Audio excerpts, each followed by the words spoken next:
Bitcoin's Velvet Revolution, the overthrow of crony capitalism.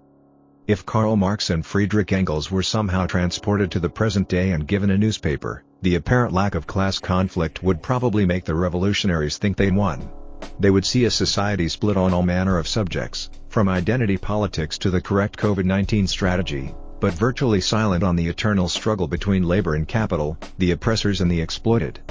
How different it would be if they'd returned just 10 years ago when the Occupy movement was in full swing, with tent cities springing up in protest against crony capitalism, corporate greed and a reckless, out-of-control financial sector.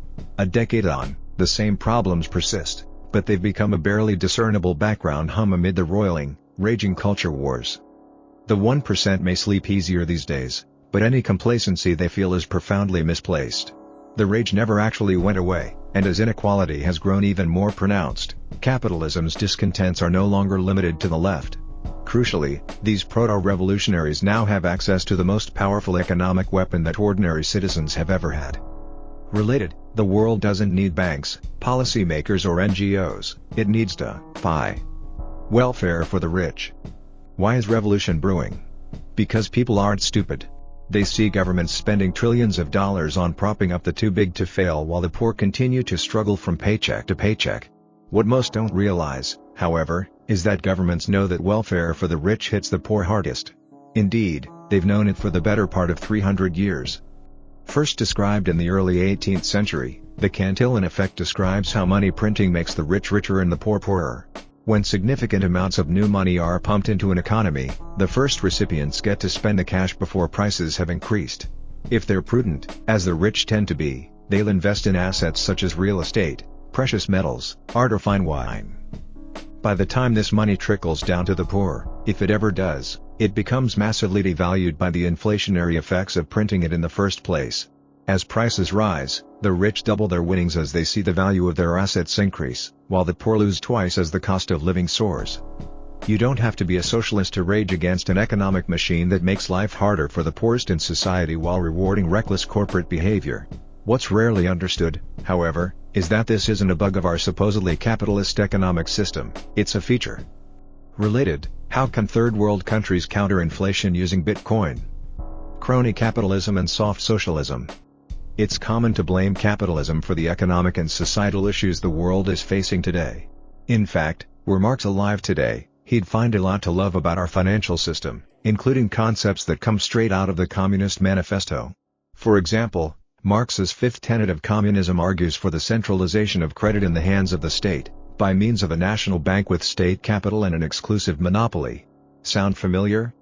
The truth is that we, in many ways, actually live in a soft socialist utopia, where regulations, subsidies and other state interventions are geared around protecting corporate behemoths and those whose wealth resides in assets rather than savings accounts. It's difficult to see how a further lurch to the left will solve the structural failings of an economic system that already sees printing money as the solution to every problem. Then again, short of a proper, blood and thunder revolution, it's difficult to see what we can do against such powerful vested interests and their political backers. To borrow a favorite phrase of Vladimir Lenin's, what is to be done?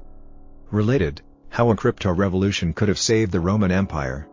Whether you're on the left or the right, the answer is to avoid fighting the rich on their own terms. There is only one way for the poorest in society to seize power from the hands of the 1%, and that is by removing their ability to manipulate fiat currency. A bloodless revolution. Can Bitcoin, BTC, really challenge the millennia-long hegemony of the asset-owning class, and without shedding any blood? You may say I'm a dreamer, but I'm not the only one. Just ask Salvadorans. Before Bitcoin, Salvadorans receiving remittances from abroad had to pay a sizable fee to money transfer businesses like Western Union or MoneyGram, cash that would be far better spent on food or medicine. With Bitcoin now adopted as legal tender, these businesses are estimated to lose $400 million per year. That's money going straight back into the pockets of the world's poorest. This is how the revolution will happen, not via violence but through choice. Show people how the fiat system makes them poorer, give them the ability to grow their wealth in uninflatable Bitcoin, and they'll vote with their feet. Rather than being overthrown in a lightning coup, fiat money will simply dwindle in importance as more people use Bitcoin to inoculate themselves from inflation. This will gather pace as the squeezed middle find themselves harder hit, with history conferring countless proofs that revolutions only happen once the middle classes and political moderates embrace the radical ideas of the revolution. Related, blockchain is as revolutionary as electricity, big ideas with Jason Potts. That same whiff of rebellion is in the air today. People long ago lost faith in their politicians, but now they're beginning to question long-established economic and monetary narratives. What's so compelling about Bitcoin is that it doesn't have to preach its own gospel or attack the other side. The more people learn about Bitcoin, the more they understand how they're being cheated under the current system. Bitcoin's critics like to claim that it's too complex for mass adoption. But which is harder to grasp, a digital currency with a hard cap of 21 million coins, or the bewildering sleights of hand employed by central banks and finance ministers to cloak inflationary policies that reward the rich while hurting the poor? While revolutionary France had the guillotine and Soviet Russia the gulag, we don't need to use terror to fight the tyranny of unsound money.